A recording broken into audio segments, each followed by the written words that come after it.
Hello, everyone. Welcome back again for another week of our ridiculousness. That is paranormal. And we are your hosts. I am Rachel, and then we have. I am Kaz. Hello. Oh my god! I'm weirded out because something keeps appearing in the background.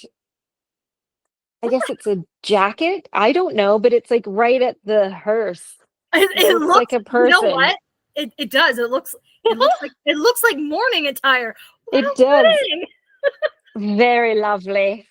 I planned that. Yeah. It's nowhere near. I don't know. Anyways, whatever.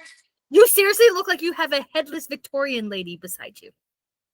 I planned it. You're welcome, everybody.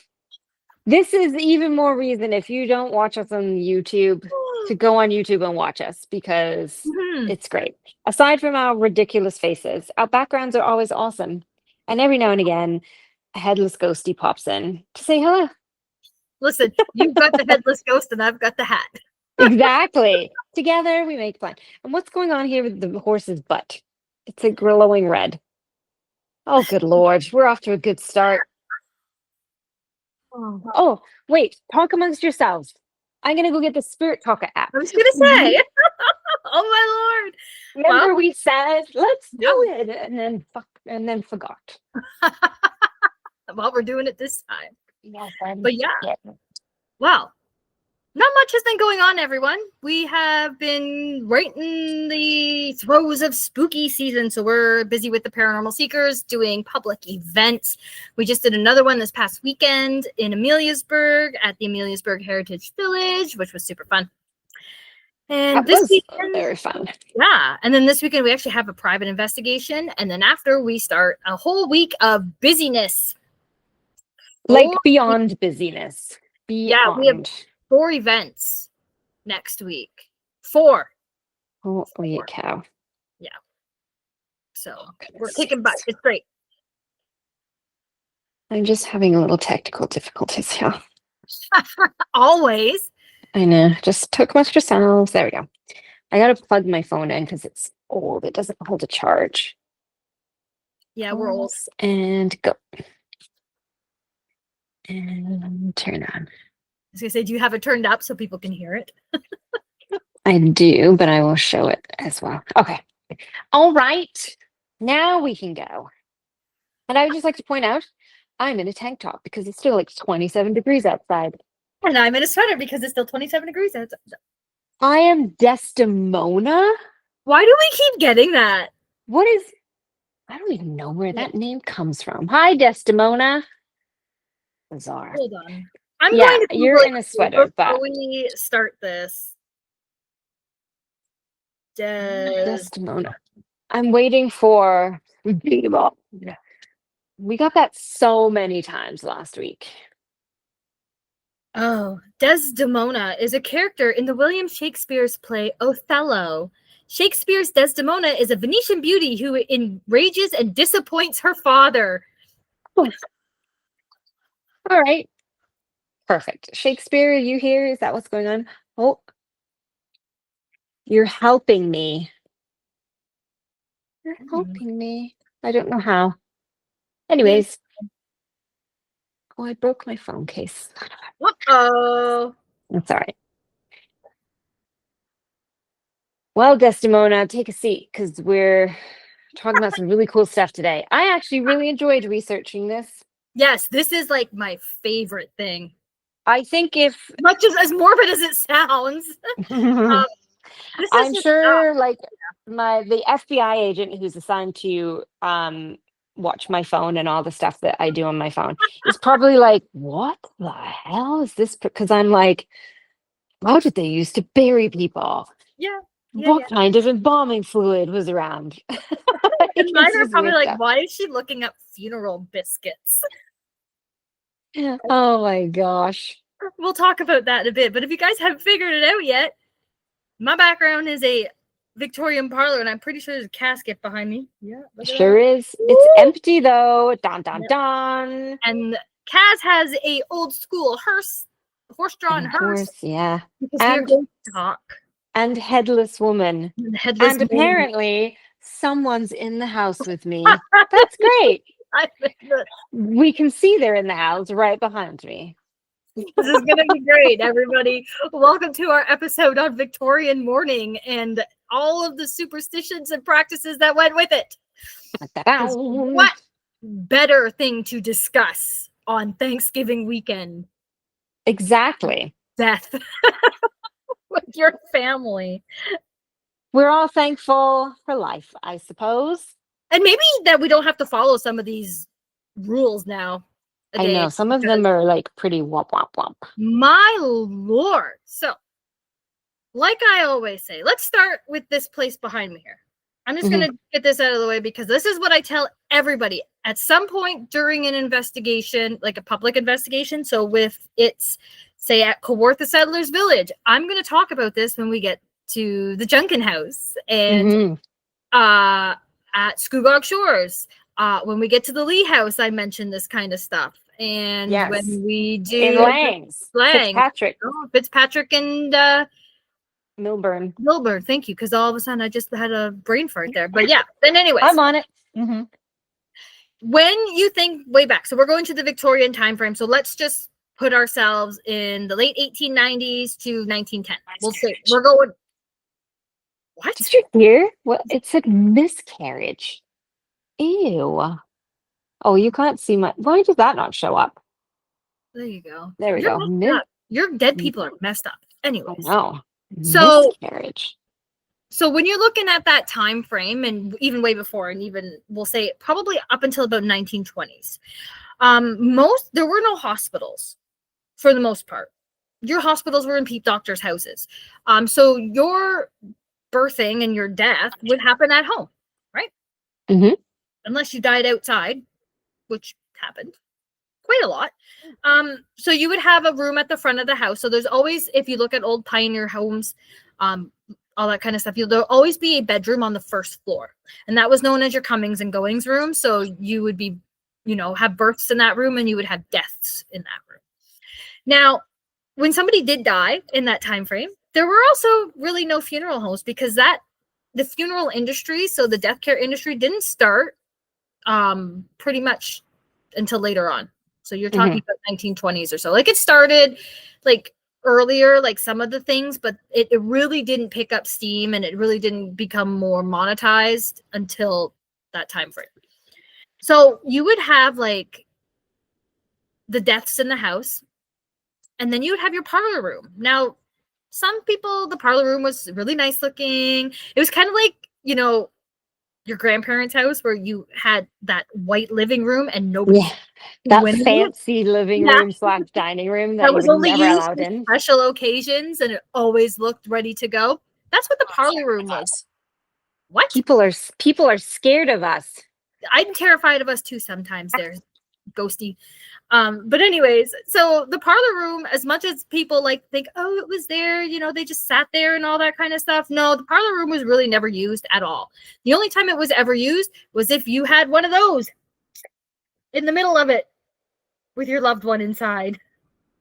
Isn't that crazy? I know. So yeah, everything would happen in your parlor, in your house. That sort of speaks volumes to that time of our existence where death was so prevalent. Yeah, they had a room for it, and you didn't really do anything else with the room because it was designed for the death. Yeah, but it was normal and it was more widely accepted and talked about, right? Like, yes, there was grief and mourning and all that, but it was a part of life and people dealt with it. Now, as time went on and the funeral industry and the death care industry got more and more relevant, less and less wakes and funerals were being in the homes. So they had to figure out what they were changing this room to because it was no longer a death room. So that's how they came up with the term living room. I love that. When you told me that, I was like, it's a real thing. I didn't make it up. Like, it's not a joke. Like, that's how the term living room came, because now it was more for living in and not death, right? So, are you aware I'm here? This is a very interesting conversation we're having so far. Yeah. I mean, your house. Do you know I'm here? I mean, sure. I usually hear you, and Mark's not here, so of course you're out roaming. The ghosty at my house, I don't know. They tend to come out and play when my beloved of a half has left. I don't know if they're afraid of him or what, but when he leaves, they're like, let's party. So clearly they're around. But anyways, all right. Well, so now we talk about the beginnings of death. So your loved one now has died. Darn. I don't know what else to say. So there is a custom that would seem quite morbid nowadays, though it is still done. And it is post-mortem photography. And I will be posting some photos. I'm not playing. I'm not playing. You sure you want to listen to that? Yeah.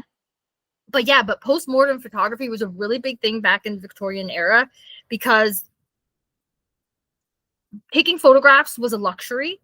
Mm-hmm. Not many people could afford it. So if a loved one passed away before their time, well, so mostly children, the families would put together their money and do post-mortem photography, which basically is the family of the dead holding their dead loved one, them posing the dead loved one to make them look like they were alive, but you can clearly tell they're dead. And they would do that by either you're holding them or they're propped up. And the best way to describe that is, you know, your porcelain dolls and you got that little stand, the little holder that goes around the waist. That's exactly what they used, pretty much, but for people. Good so Lord. I will be posting some post-mortem photography. So, you know, trigger warning. Mm-hmm. So it says revenge. What? I don't know what's going on with the Spirit Booker app today. It's a little uneasy. People are very upset. But anyways. So yeah, so that was a really, really big thing. What? You said they're really upset and it said go deeper. Look deeper into it. Okay, fine. Relax. You'll get your own show one day. Go deeper into post-mortem photography because it is a very touchy subject and the pictures can be triggering. But it also makes you wonder, like, and it makes you question, like, why or how, and like, you know, this might have been the only like memento of the loved one that they had, right? Mm-hmm. So, but again, they would take locks of hair and make jewelry. They would take clothing and make handkerchiefs, like all that kind of stuff, right? And some of that stuff we still do today, right? Like we will now we make jewelry out of ashes and stuff. Yeah. So when it came to mourning, there's like a lot, like, and by a lot, like I even printed off like 2 whole pages of holy moly. What, and I'm not going to read them all because we'd be here forever, but during this time frame, mourning was a big thing, and you showed the world that you were in mourning, and people respected that.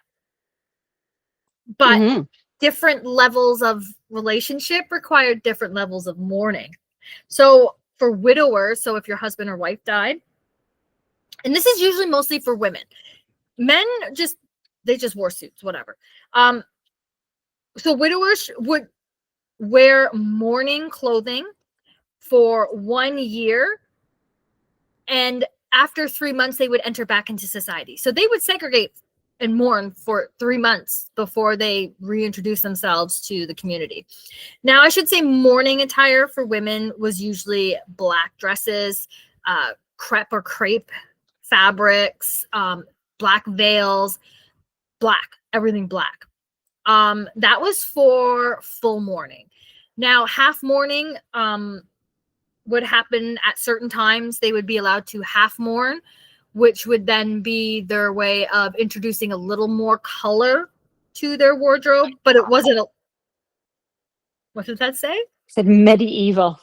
Yeah, it was pretty medieval. It would be like grays, lavenders, maubes, like dark purples. You're still in the dark category. And then once you were completely out of mourning, you could go back to your regular colors, which back then wasn't really much because colorful clothing cost a lot of money. Mm-hmm. Anyways, but all right. So if a parent died, so if your mother or father died, the period of mourning is 12 months. So you'd have 10 months of black clothing and then 2 months of half mourning. I won't lie to you. That's what it said. And it says the black may be relieved with touches of white. So that would be white collars. After 3 months, no jewelry for the first 3 months. You couldn't wear any jewelry. Yeah. Oh. So, yeah. And this is another interesting thing. You could wear diamonds, either in earrings or brooches, etc., before you were allowed to wear gold. Yeah. So you weren't allowed to wear gold in the first 3 months of mourning. If your child died, it would be the same as if your parent died. You would follow those same mourning periods. If it was a very young child or a baby, it would be shortened in half. So instead of doing a full 12 months, you would only do 6. There's even ones here for stepmother, like one day. Yeah. Hey, so I'm a stepmom. What? Yeah. So like the period of mourning, it says here, depends on whether the stepdaughters live in the home or not, or whether their father has been married for a while, or whether their father's second wife has filled the place of a mother to them. Oh. So if, their mother died when they were super young and he remarried and that lady became their mom, yeah. Then again, it would be 12 months like a regular parent. If it was your brother or sister, the longest period of mourning is 6 months and the shortest is 4 months. So black should be worn for the first 5 months with a little white after 2 months, and then you have a half mourning for a month. So who is policing this? If it's been 10 months after, say, your husband died and you decide to leave the house? That is a good question. I really who is it? Just society just being like, yeah. And I think what it was is because when Queen Victoria, when Prince Albert died, she went into straight mourning. She wore black forever, right? So of course society just follows that, and whatever the Queen does, they do, right? Right. So yeah, but it's just they even have servants mourning. So it is customary to give servants mourning on the death of the head of the house, which should be, during the period that the members of the family are also in mourning. So you know what, your servant, you can mourn with them. But yeah. It's just really interesting. It's like a widow is not expected to enter society under 3 months, and during that time, she should not neither accept invitation nor issue them. Her visiting should be confined to her relations and intimate friends. What? So to let us rest. Talking about yes. And then this is after 3 months, she should commence gradually to enter society, but balls and dances, no way. Not allowed to do that for the first year. You can't go to the club. Oh, are you supposed to get your freak on? I know. If you can't go to the club. Yeah. Like if your brother or sister died, you have 3 weeks of seclusion. If an grandparent or an aunt or uncle died, you get a fortnight to 3 weeks. That's it. Yeah. So it's that was societal norms. And what? You have nightmares. I am a nightmare. But yeah, that's just how that went. It's just, yeah. We don't even do that now. Bereavement is 3 days. At least we get paid for it. But right. It is it's an anniversary. Oh, I thought it said sorry. Oh, no. Which I suppose is kind of it's not an anniversary, but I mean, we're talking about customs and stuff. Yeah.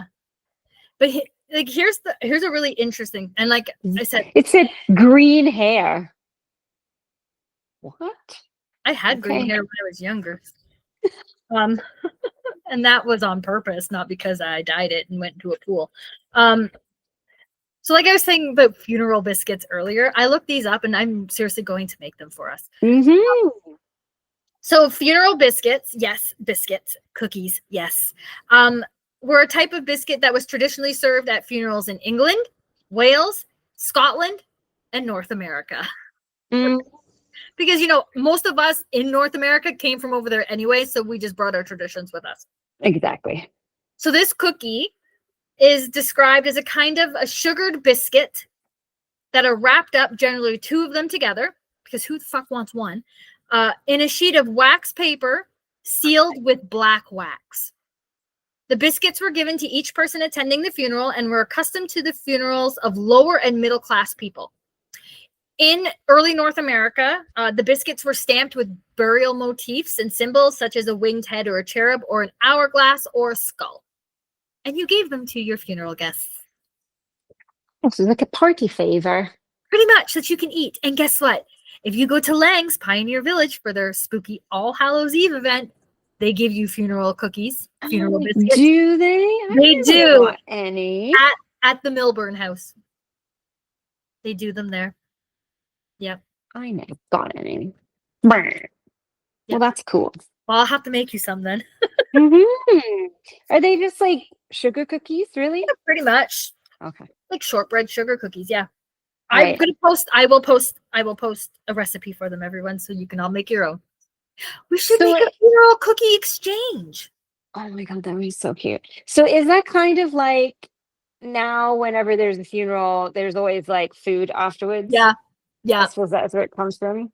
I'm pretty sure that's where it is. I do know, like with Victorian funerals, like you would have dinners and stuff, like they would have meals and stuff. Obviously not like we do today. Mm-hmm. They would actually have like meals with their family, like real meals, not like, finger food. Right.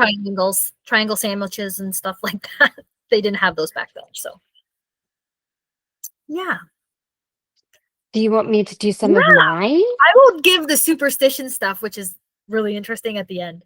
I know, that is cool. Yeah. All right. So, like you said, family member dies. Now, what do we do? So, first and foremost, the families were the ones that prepared the bodies. So, as Rachel was saying, funeral homes were not really a thing at this particular point in time, or at least not very popular at all. So the person dies at home, everything else is taking place at home. So the first thing they would usually do is drain the blood, which usually happened at the bedside. And then in the late 1800s is when we start to see undertakers becoming more popular, and then they took over that job. Trust me, yes. Hold on, I got my mom calling. Keep talking. I'm just going to mute me. In the 1880s, embalming became typical. It gained popularity in the US first, and then became more popular here in Canada.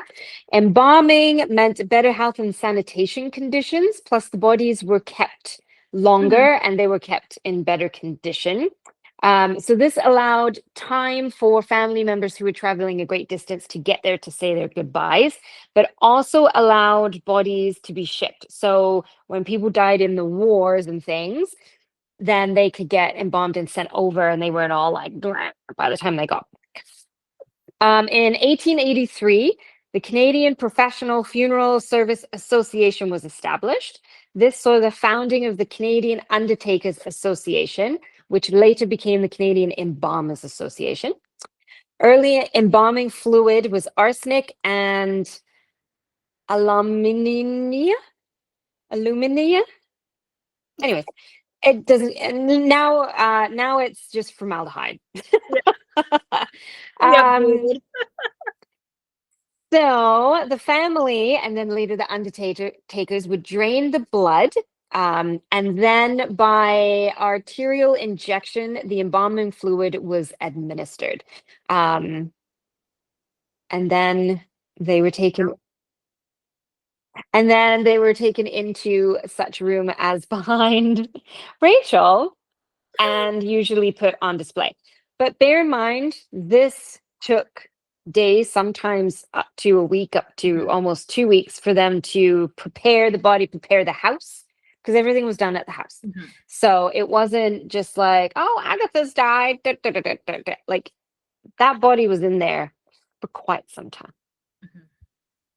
And before, and I know before all of that, I know embalming didn't really start until the 1860s, I believe, somewhere in there, and it started with Abraham Lincoln. But I know before that, you literally had 3 days if you were gonna, right? Because after 3 days, you were starting. There was things going on with your body that nobody wanted to see. Yeah, and depending on the time of year too. So midsummer. Cyanide? What a word to come out with. Do you want me to go into the funeral? Okay. So the body remained at home, as we said, and rarely would the funeral take place outside of the home. This actually didn't become popular until sort of early to mid 1900s. The body was dressed in their best attire and usually laid out in the coffin in the parlor room for loved ones to come and pay their last respects. I'm not going to get too much into that because I think you are getting into that stuff. As I said, it could take days to prepare the body and the parlor room for the funeral. Bodies were watched from the moment of death until the moment of burial to ensure that they were actually dead. I'm not going to get any further into that. Once placed in the coffin, the body was surrounded with personal possessions and or items that reflected their personality. So like dolls if it was children, lace and fancy things, tools if it was a man who worked and stuff. Funerals were by invitation only. It was considered very rude if you attended a funeral that you were not invited to. Similarly, it was considered very rude if you were sent a funeral invitation and you didn't attend. Funeral invitations had black borders and were always handwritten and delivered by messenger. I hear us whisper. So because they were delivered by messenger, it's really hard for you to be like, oh, I didn't get it. It got lost in the mail. And that's why we didn't come. Yeah. Basic funerals, it says here around $100. That sounds like a lot of money. Back then. Yeah. Nowadays, that's a bargain. I know, like I researched a lot. Anyways, so this was an expense that many low-income families couldn't afford. So funeral funds were a thing, where the working class families would contribute to a fund each paycheck to cover any funeral costs. And because funerals were, fairly rampant then, because unfortunately people died a lot, this was why this came about, because they knew funerals were going to be coming up. So they're like, better put some money aside. Obviously, the more wealthy, the bigger the funeral and the more elaborate, but a basic funeral still cost quite a bit. Unless you were burying, Aunt Martha in the cemetery in the backyard. Yeah, if you were just digging a hole in the backyard, then you were good to go. Yeah. So let's discuss coffins. Oh yeah. There were two main types of coffins. The first was the six-sided body-shaped coffin. This was considered a very traditional coffin. This is where the head and the feet portion were tapered and a wider section to accommodate broader shoulders. They're no longer used nowadays, or very, very rarely are they used nowadays.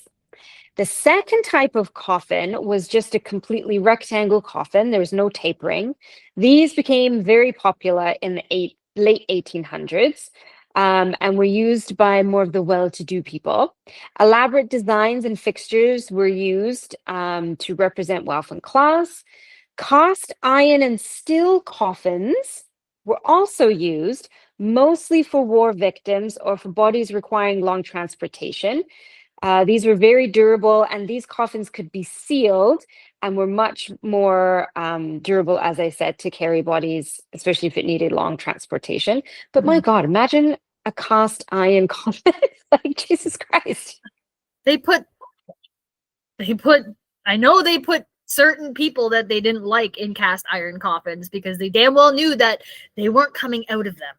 Right. Well, I think like witches they put in things like that as well too. But for non nasty reasons, they were mostly used just because you could transport the bodies a lot easier.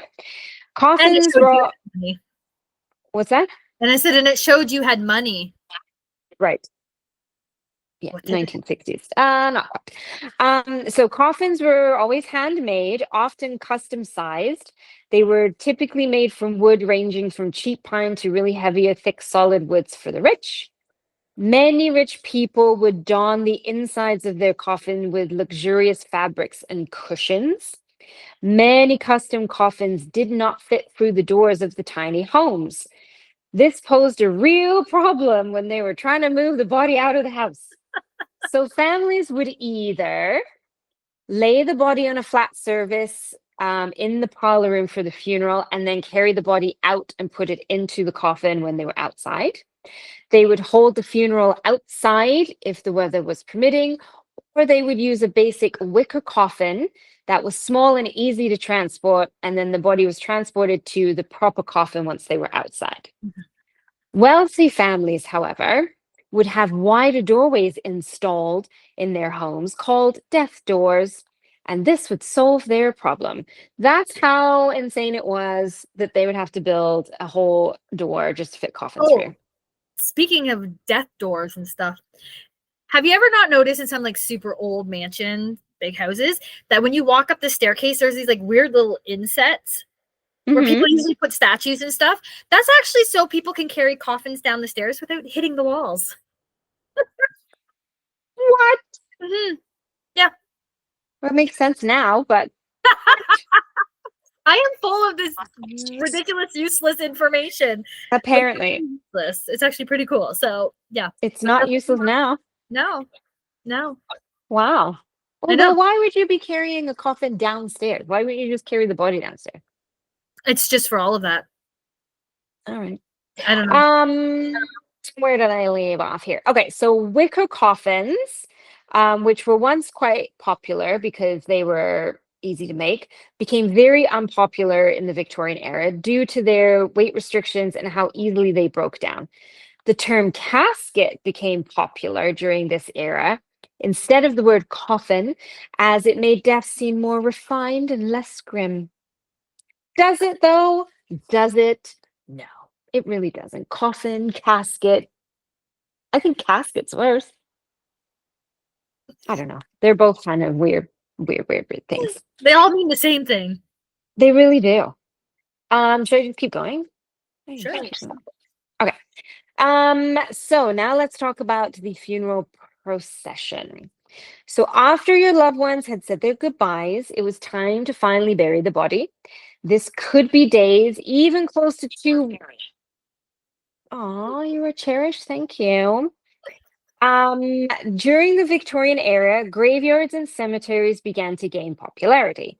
Around the 1870s, undertakers became popular, especially amongst the wealthy, and death care shifted from the responsibility of the family to a professional service. An undertaker came to the house upon the person's death, did the embalming, procured the casket, and arranged the funeral procession. Simple carts drawn by a horse or cattle were the main source of transportation until the mid-1800s, when hearses began to be made in much more popular style. See my background with ghosts. It looks so funny. Skeleton. It just said skeleton. That's so funny. By the late 1800s, very elaborate hearses were in full production, and the carriage itself became a sign of wealth and stature. So think of now like any sort of royal funeral that you see that's like super elaborate with their hearses. Mhm. Horses were used to pull the hearse, and they represented the type of funeral it was. So black horses meant death at an old age, whereas white horses meant the death of a child. Horses were often draped in a crochet blanket. Hi, Harry. We get Harry all the time. With black representing old age or a natural death, and white indicating a child or more of an unnatural death. If the horse was white but the hearse was black, it meant the death of a teen or an unmarried person. Ostrich feathers were a sign of wealth and class and were used on the horses, the hearse, the coffin, and even worn by mourners. The more feathers, the more wealth. I don't really know why someone was suddenly like, "Oh, ostrich, that's a great look," but it became really popular. Never figured that one out either. No, maybe because they were exotic. Maybe. He shot me. I'm sorry to hear that, Harry. Anyways, by the late 1860s, professional mourners or mutes were popular to hire to keep the mood quiet and sad. During the Victorian era, it was considered impolite to cry in public, especially loud sobbing, so mutes kept the tone sad but serious. Mutes stood outside the home day and night until the funeral. They would then trail behind the coffin to the graveyard, keeping a tone that instructed everyone to be sorrowful but quiet. Women were not allowed graveside. During this era, women were considered too delicate and fragile to attend to to attend the graveside portion of a funeral. They were more likely to succumb to emotions and have outbursts, which was considered impolite. So the funeral procession, therefore, was only men. Yeah, So because the women did all their mourning we were making inside. fucking cookies. That's what we were doing. Exactly. We had massive, weird dresses and veils. We couldn't see where we were going, so we had to stay Exactly. home. We had to just sit there because we couldn't do anything because we couldn't see. Mm-hmm. And our cookies. I'm just gonna keep that. So during the Victorian era, we see a big shift with grave makers from simple forms to highly intricate and elaborate designs. Headstones were originally made of whatever material was available at the time, but during this era, we see marble and brimstone and there's another type, but I didn't write it down. Being introduced. There's Headstones. copper. Was it granite? Yes, There is granite copper. was the other one. Yeah, and copper. Actually, we have copper ones here in Ontario. Oh, I've seen those ones. Yeah. There's a good story. Headstones. Oh, I like to see that. Headstones began to be more personalized with details, symbols, and carved motifs, which represented much more than just decoration. With granite becoming the most affordable and easiest material to work with, customizing a headstone was much easier. Popular symbols were angels, which meant protection. They guarded the tomb and they were considered messengers between God and the deceased person. Lambs often represented the death of a child and were there for protection as well as comfort. Columns indicated stability, strength, and support. If a column was broken, it meant that a life had been cut short. Celtic crosses represented eternity. Clasped hands represented the final farewell and transition to the beyond. Doves meant innocent peace and transportation of a departed soul to heaven. It also depended upon if the dove was going towards like ascending or descending, one wing, two wing. I didn't go into all that, but it means a lot. Sleeping child on a headstone was used for babies or very young children to represent the innocence and the purity. They were also usually naked, which basically was like you're born naked and Everything was you're naked. pure. An urn meant death itself, and if it was broken, it meant that the life had been cut short. A willow tree or weeping willows was basically the drooping hearts of those grieving, and weeping angels meant sadness, grief, and the life was cut too short. In the Victorian era, why do I keep saying area? I don't know, get it together. We also start to see the landscapes of graveyards and cemeteries change. So ponds, walking paths, manicured lawns, benches for sitting and reflection became really popular. So now it's not like a scary place you don't want to be at. It's more, let's go and sit and spend time with grandma's grave. Yeah, Grand monuments. Oh, that book that I was telling you about, that Over My Dead Body book that I have here, is about graveyards in America, because we don't have any books like that for Canada. But it goes about how they went from these solemn, dark, gray areas to these like park-like settings. It's really yeah, good. it is very interesting. I know when I was younger, not in the Victorian era, I'm not that young. I mean, old, I'm not that young. And then you're not young, you're not old. No. So, I mean, in England, again, you have nightmares that don't. There were a lot of cemeteries and graveyards near me, and big, huge ones, and they were really old too. And I remember my parents would work late, so my grandparents would often take my sister and I, like the babysitting, and they were like, let's take them to the cemetery. And we would just run around, not run around, but we would just walk and walk and walk and walk because they were so big and beautiful. Mm-hmm. And it was really nice. And people who are like, I'm afraid of going in cemeteries, I never get it. I don't ever get it. I think they're so nice. They are. And that book kind of talks about how, like, back in the day, like, people would go to these cemeteries and they would have picnics and they would do all kind of stuff. And now, like, I think the Forever Hollywood Cemetery and in the States, they have movie nights where you can go to the cemetery and watch movies. That's a bit weird, but I mean, I would it's do all it. good. Of course we would, but movie stars. except Night of the Living Dead. Maybe let's not play that in the cemetery. The Walking Dead. But Pet Cemetery. exactly. Oh, deserve. So the grand monument headstones also gained popularity in the Victorian area. Oh my God, I'm going to stop saying that word. Multiple piece monuments and multiple family headstones and monuments became a bit of a craze too. For those who could pay for it, obviously, because they were very lavish and expensive. So it was mostly like very well-to-do families would have massive plots, and everyone would get a headstone instead of just one family plot with one name, and then you just keep adding to it. Graveyards and cemeteries became less scary, and people wanted to spend more time at the graveside of their loved ones. So just for fun fact knowledge, when we're referring to a graveyard, that means that there is a church within the property of the whole area. A cemetery means it's just headstones. There is no church or chapel that's on the property. That's how you know the difference. I will. Oh, I'm with my parents. Well, that's good. So just one quick fun fact. Cremations were never a thing in the Victorian era. They actually became a thing in 1901 with the first crematorium opening in Montreal. I believe that was all for Canada. It didn't become popular until the mid-70s due to religious beliefs and the way they thought things would happen to people after they die. I have a couple of things here, but they kind of get a little into superstitious stuff. So I'm a man.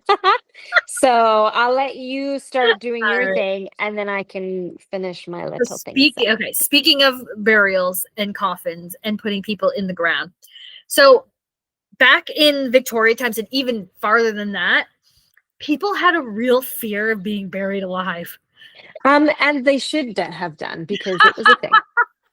It was a terrifying time, apparently. So a safety coffin was elsewhere. It was a scary thing, not here. It was elsewhere. Safety coffins were elsewhere. They were constructed because, like I said, people were terrified that they would be buried alive. And once you're buried and in that coffin and under that dirt, there's just no way you're getting out. No, unless you're Uma Thurman on Kill Bill, where she like punched her way up through the soil. Dig her way it's out. Not happening. Unless you're a zombie, it's not happening. Yeah. So a safety coffin, or security coffin, as they were sometimes referred to as, is a coffin that was fitted with a mechanism to prevent premature burial and to allow the occupants of said coffin to signal that they had been buried alive. Damn. Right? So the general fear of premature burial led to this invention. Many safety devices, which could be incorporated into coffins. Most consisted of some type of device for communicating with the outside world, such as a cord that was attached to a bell that would ring. And then they could dig this person up and, revive them from the coffin. Is there any statistics or data to say if this ever actually, if there were anyone that let's just, right? Other variations of the bell, because the bell was the most popular and easier one, but other variations included flags and pyrotechnics. Oh. Could you imagine? Yo, man, look, Dad, there's fireworks at that person's grave. Pyrotechnics. The flare. Wait. Some designs included ladders. I was trying to get it to do with pyrotechnic on my phone, but it wouldn't. So some designs include ladders, escape hatches, and even feeding tubes.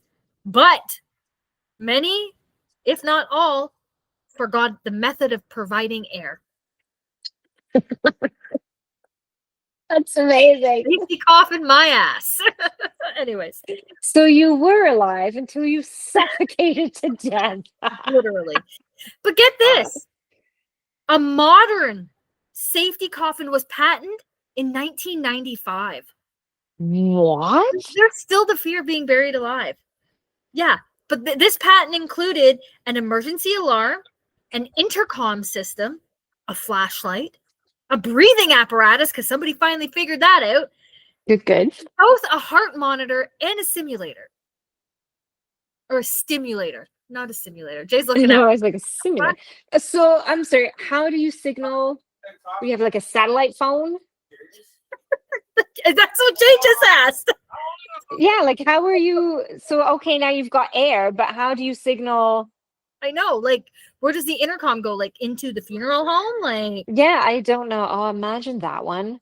Imagine you're sitting in there, it's like, hello, but it's really just like a trucker signal that you're getting by accident. Oh, that would be scary. Anyways, despite the fear of burial whilst being still alive, there are no documented cases of anybody being saved by a safety coffin. Because they were all dead from suffocation. I heard that the string that was attached to the bell often would just erode in the dirt anyways. So even if they dead regardless. Well, even if they were alive, they were like, and they tried to ring it, it would just have already disintegrated. So, but anyways, the practice of modern day embalming has for the most part eliminated that entire fear of being buried alive, because no one has ever survived being embalmed. Yeah, most people who get all of their blood drained out of them tend not to go, just kidding, guys. Oh, yeah, I'm back. Oh my God. Wow. Anyways, like, now this is pure Hollywood, but I'm trying to think. Isn't there cases where they've exhumed bodies and they found like claw marks? So they've said. So right. Now, like, that's why I'm trying to think if I've heard it for real. I would need to see physical proof. I would need to see those fingernails like covered in like inside coffin, like, but I don't think that's. I think I know there was podcast. We did one. Mm-hmm. But yeah, again, this was early, like whatever, 1800s or something. Is it just a story? So. Like, again, it's a real fear. And like back then, like, we're going to get into these superstitions here. Like, people were terrified, right? Like, so, but let's get into these superstitions because some of them are really interesting. Yeah. First one that I have here is during a wake. So as you can see behind me here, see, it's kind of covered, but not really. It was necessary to cover all mirrors with black cloths. This prevented the soul of the deceased person from becoming trapped inside the mirror. Now, as soon as I hear that, okay, so I'm going to go straight to the States on this one because some people will know this. The Villisca axe murders. So that happened in Iowa. in Villisca, Iowa, and it was literally like what, a family of 6 and 2 guests, or was it a family of 4? Either way, the entire family and 2 little girls that were staying overnight as guests were brutally murdered by a man with an axe. Now, they thought it was weird that this man who did the murders covered the mirrors, right? During the murder or after the murder. They don't know it, but they know that he covered the mirrors.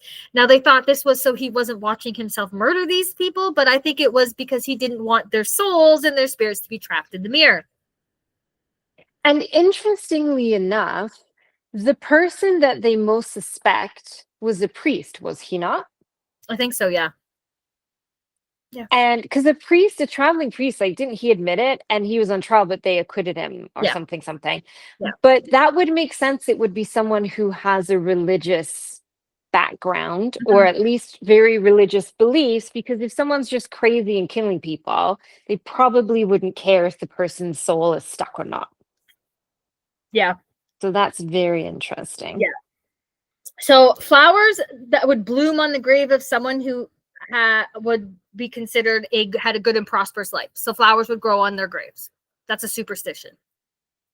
Really, Jay? If rain fell during a funeral procession, it meant that the deceased would go to those pearly gates in the sky. If it was sunny, well, yeah. A mirror falling off the wall and breaking meant someone else was about to die. That's just bad luck. Wow.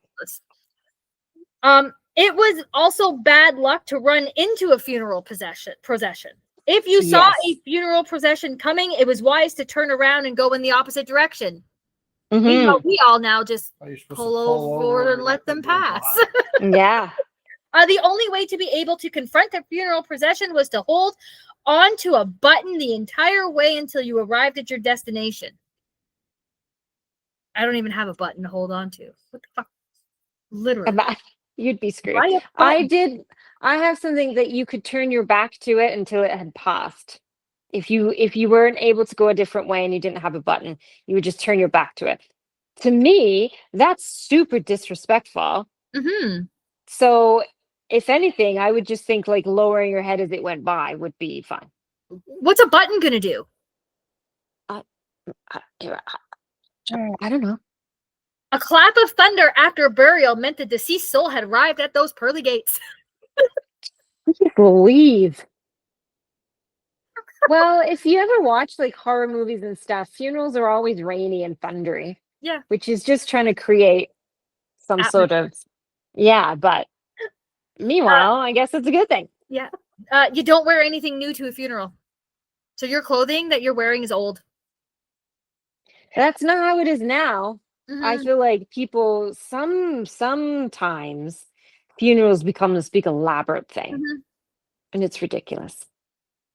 So as you know, like nowadays, when someone passes away, people purchase flowers, or we have flowers at the gravesite.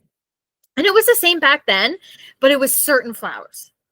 And it wasn't roses, because if you smelt roses, someone was going to die. Oh, for goodness sakes. Anyways, all right, next is all the clocks in the house were stopped at the time of death. So when somebody died in the house, all the clocks were stopped at that time. Once the body was actually buried and put into the ground, they would restart the clocks again. What's the purpose of that? It's a time essentially stood still to prevent anyone else in the family from dying. Okay. That's their superstition, man. A bird crashing or pecking into the window meant death. That's still a superstition that people believe today. Well, we've had plenty of birds crash bash into our windows. And then it says spilling salt could mean death. Take a pinch and throw it over your shoulder as a preventative measure. That's still a superstition people believe in today. If you were a pregnant woman, you stayed home. You did not go to the funeral unless you wanted your dead father to come back as your daughter or your son. Literally. Oh my gosh. Like, why? Where does this stem from? I don't know. The Victorians were crazy. Yeah. Lots of things meant death. So opening umbrella in the house, a single snowflake in a garden meant someone was going to die. How would you even know? A dog howling when someone was lying in bed ill. But if you heard the dog howling and then you went and you turned a shoe over under the bed, it would be like even in. You would erase it. Yeah. Okay. Seeing a sparrow, so seeing a bird land on a piano meant death. Very specific. Yeah, I don't know. What if it was a nuthatch landing on an organ? It's still a bird landing on some type of piano. Apparently. Anyways, Good grief. Rain in an open grave meant someone else in the family would die that year, within that year. But wasn't rain supposed to happen at a funeral for it to be good? Now we're getting confused. Okay. I know Rain thunder. during a funeral procession. Oh, now we're being very specific. Okay, I've gotcha. But at an open grave, not good.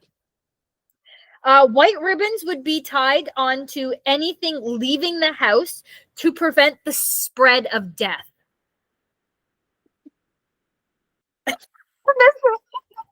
This is a good one.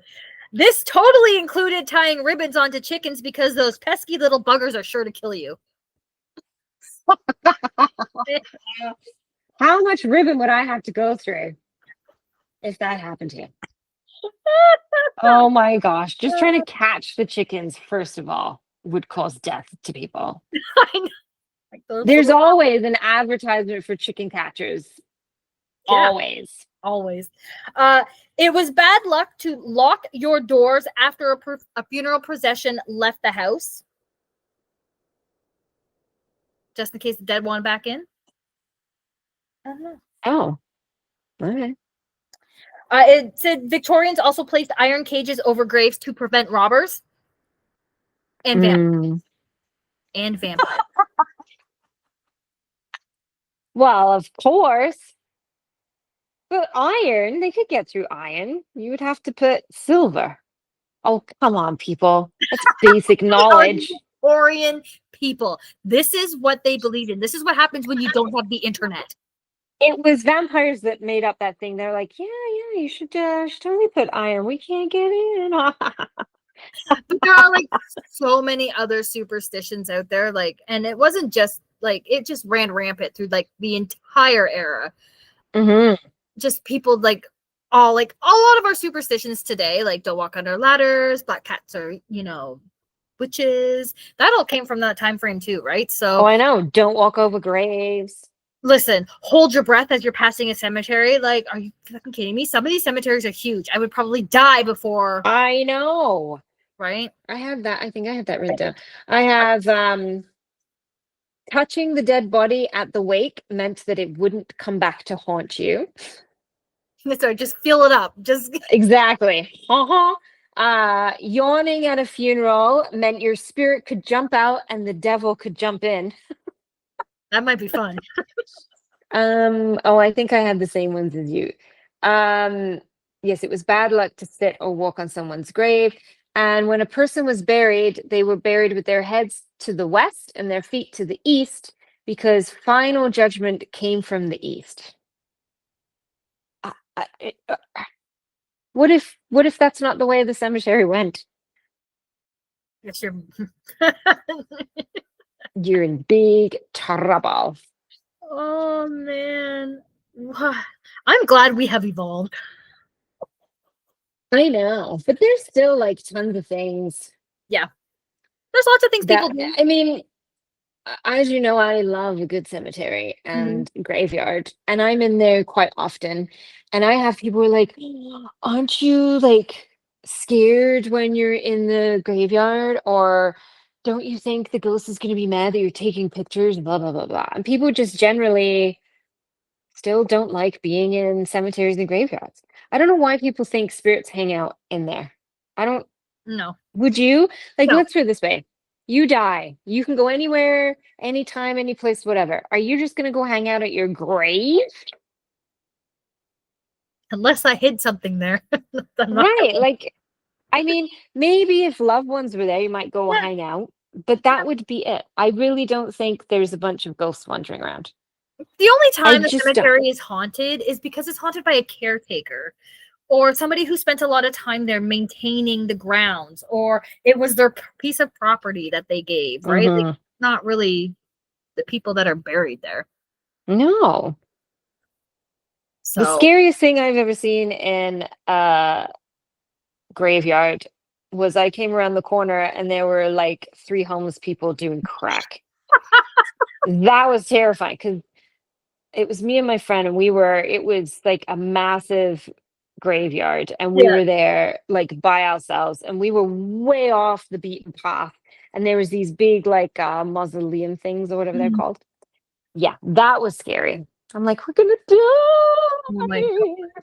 But they were busy, whatever they do. I don't know how you smoke crack, but yeah, That's because I I was know like, abort. And then we're trying to run through the cemetery, and she was like, don't run on the graves. I'm like, fuck the graves, I'm out of here. you don't care. Look at Yeah.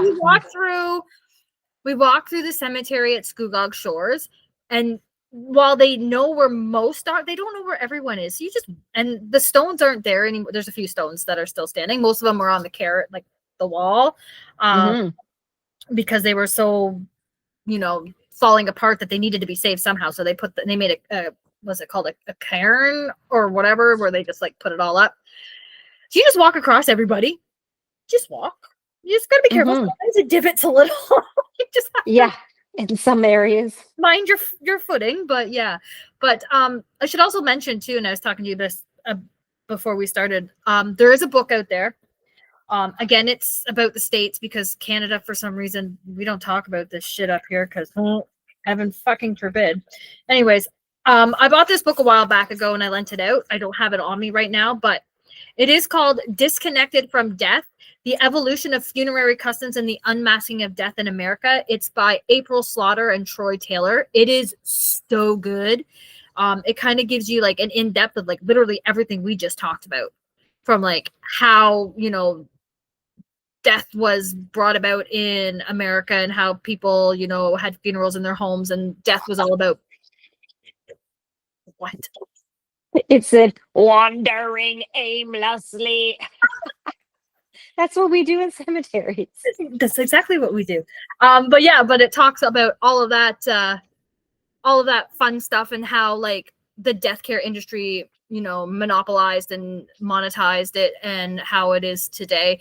Like, it talks about like, it has like a whole chapter on cemetery motifs and stuff on gravestones, memento mori stuff.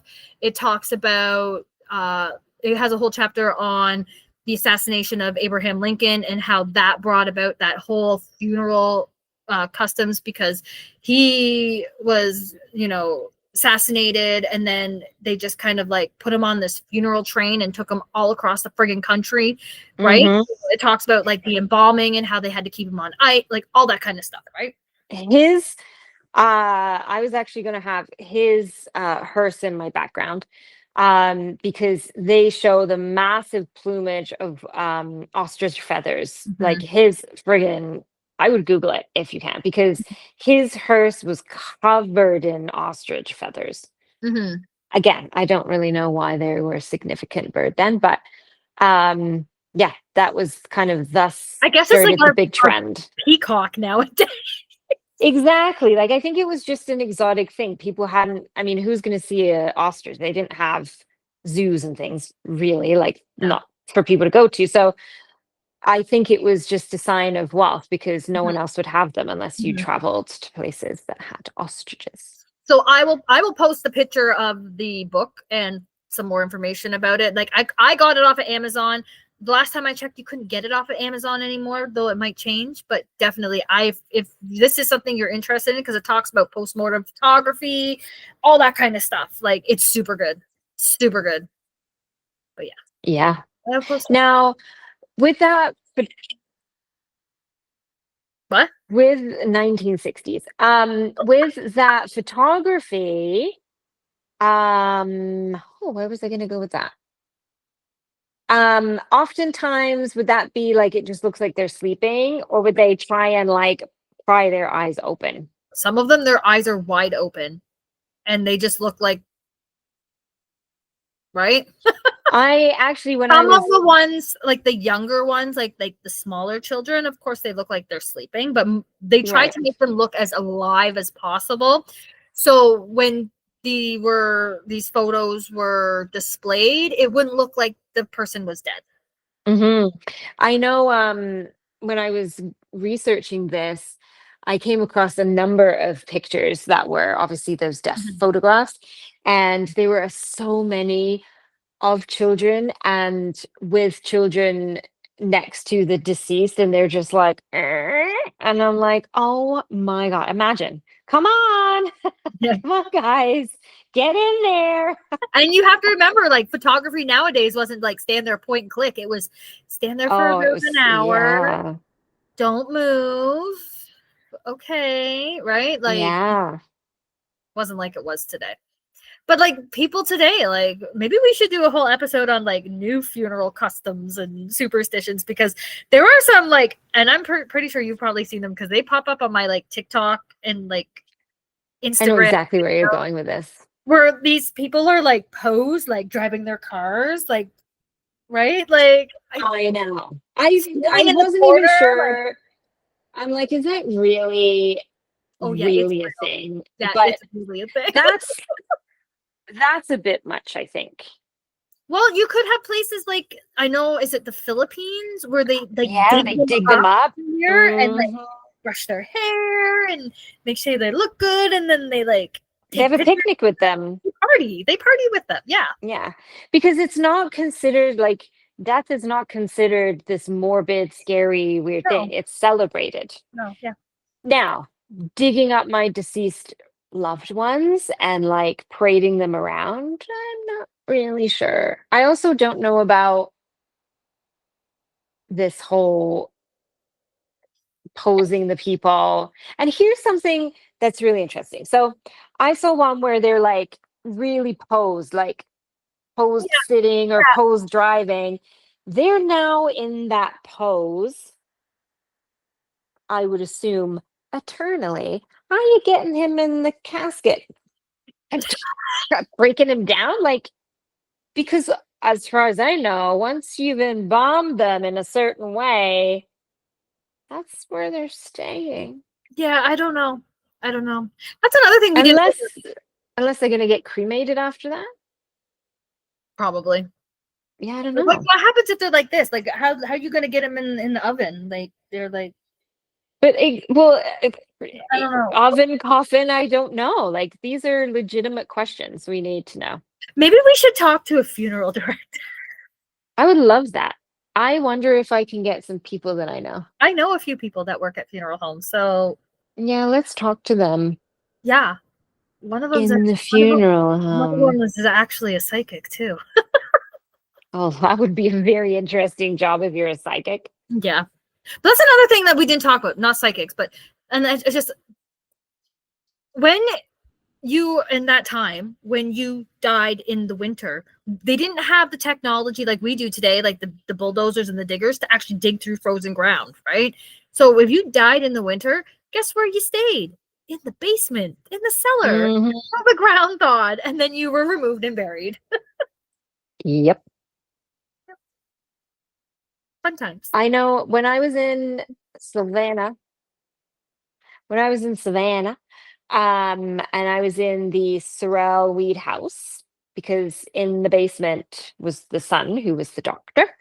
And back then, you were lucky if you survived any surgery that took place. Mhm. He was one of the better doctors, and it was a 50-50 chance as to whether or not you survived. He was a good doctor. Anyways, the bodies would just get thrown onto the veranda and left there for a couple of days to see if anyone would pick them up. And if not, then they would just go be thrown into or wherever. But they would sit on the veranda. This is This is Savannah, Georgia. It's south. It's hot. It gets real hot down there, honey. Gross. Yeah. But then Yeah. again, there's a lot of things up here too. We had grave robbing because we had Queen's Medical, right? You had the doctors and they needed cadavers because they needed to work on dead people, real dead people to learn. So they would just dig them up, Mm-hmm. right? Like we could even do a whole other episode. Like it's Yeah. crazy. But yeah, but that's our Victorian mourning episode. It was a really fun thing to look into. And there was lots more to talk about, but Oh, we there's just had to tons. kind of keep it short. Yeah. But if you know any like weird superstitions or have any questions or whatnot, or I don't know, want to tell us something that you know about the Victorian mourning period, Yes. well, like totally listen. And there's lots of museums that do entire exhibits on this stuff too. Like I know the Oshawa Museum did one a while back ago. Like it's a very interesting time, that Victorian period. But yeah. Word. You can send us all your stories. Like, wait, we even did Sparta, which the Sparta Tea Room, whose past was an undertaking business in the Victorian time period.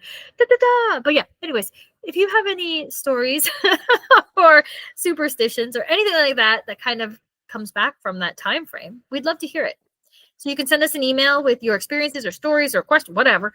Send it to paranormalpodcast@gmail.com. So it's PAREHNORMAL podcast@gmail.com. Or you can post us on Facebook or Instagram. Like I said, there'll be postings all this week about all this stuff. Trigger warning too, because some of it's not the nicest. It does have to deal with death. So yeah, but we will post. You can post your questions, or maybe you have your own post-mortem that you want to share your photography. I don't know, but we'd like to see it. Yikes. Because we are those weird people. We love it. Anyways, love it. We are off on another wild week this week, celebrating our 1 year. Oh my gosh. This will air for our 1 year. Happy anniversary, honey buns. Where are we going on our anniversary trip? Oh, good question. You know what? We should totally post like 4 or 5 haunted places and get everybody to vote. Oh, okay. That would be so good. Yeah. Do it. I will. Anyways, have a great week, everyone. We're off to a busy week. Enjoy your Thanksgiving.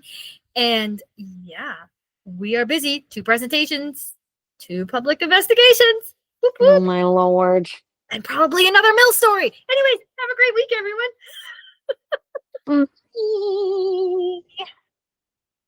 Why doesn't it do it anymore?